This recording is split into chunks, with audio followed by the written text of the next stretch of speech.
സിനിമയിലെ പകരം വയ്ക്കാനില്ലാത്ത നടിയായിട്ടാണ് ഉർവശിയെ പ്രേക്ഷകർ കാണുന്നത്.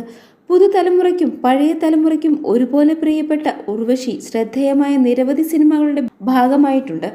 80കളിലെ നായികാ നടിയായി തിളങ്ങിയ ഉർവശി താരമൂല്യത്തിൽ ഇന്നും കുറവില്ല. 55-ാം വയസ്സിലും സിനിമാ ലോകത്ത് പ്രബല സാന്നിധ്യമായി നിൽക്കാൻ ഉർവശിക്ക് സാധിക്കുന്നു. കരിയറിലെ താരതിളക്കത്തിനപ്പുറം വ്യക്തിജീവിതത്തിലെ പല ഘട്ടങ്ങൾ ഉർവശി അഭിമുഖീകരിച്ചിട്ടുണ്ട്. നടിയുടെ ആദ്യ വിവാഹവും വേർപിരിയലും വലിയ തോതിൽ ചർച്ചയായി. നടൻ മനോജ് കെ ജയനാണ് ഉർവശിയുടെ മുൻ ഭർത്താവ്. 2000-ൽ വിവാഹിതരായ ഇരുവരും 2008-ൽ വേർപിരിഞ്ഞു. തേജലക്ഷ്മി എന്നാണ് ഇവർക്ക് പിറന്ന മകളുടെ പേര്.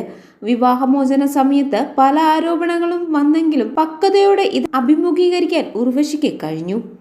മുൻ ഭർത്താവിനെതിരെ ഒരിക്കൽ പോലും നടി പരസ്യ ആരോപണങ്ങൾ ഉന്നയിച്ചിട്ടില്ല. ഇതിന്റെ ഉദാഹരണങ്ങളിൽ ഒന്നാണ് മുമ്പൊരിക്കൽ ഒരു ചാനലിന് ഉർവശി നൽകിയ അഭിമുഖം. മനോജ് കെ ജയനെ കുറ്റപ്പെടുത്താൻ താൻ തയ്യാറല്ല എന്ന് ഉർവശി അന്ന് വ്യക്തമാക്കി. എന്റെ ഭാഗം ന്യായീകരിക്കാൻ ഞാൻ ഒരിക്കലും ശ്രമിച്ചിട്ടില്ല. എന്റെ കുഞ്ഞിന്റെ കാര്യമേ സംസാരിച്ചിട്ടുള്ളൂ, അല്ലാതെ മറ്റൊരാളെ കുറ്റപ്പെടുത്തിയിട്ടില്ല. വേറൊരു സ്ത്രീയുടെ ഭർത്താവാണ്.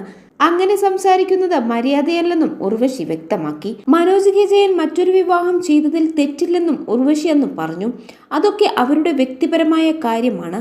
എപ്പോൾ ഡിവോഴ്സ് ചെയ്തോ അപ്പോൾ മറ്റൊരാളായി മാറിക്കഴിഞ്ഞുവെന്നും ഉർവശി അന്ന് വ്യക്തമാക്കി. തന്റെ ജീവിതത്തിലുണ്ടായ പ്രശ്നങ്ങളുടെ 90% ഉത്തരവാദിത്തവും താൻ തന്നെ ഏറ്റെടുക്കുന്നുവെന്നും ഉർവശി പറഞ്ഞു.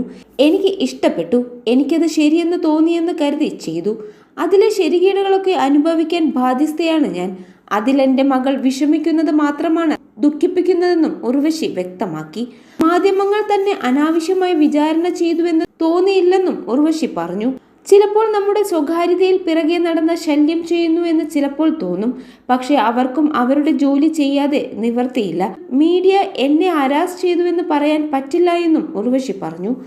അതേസമയം ഔചിത്യമില്ലാത്ത ചോദ്യങ്ങൾ ആരോടും ചോദിക്കരുതെന്നും ഉർവശി അന്ന് വ്യക്തമാക്കി.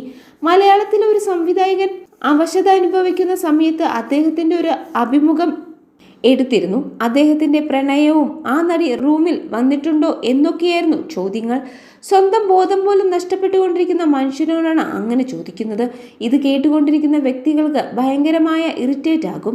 ആരോട് എപ്പോൾ എന്ത് എന്നതിനെല്ലാം ഒരു കണക്കുണ്ടെന്നും ഉർവശി ചൂണ്ടിക്കാട്ടി.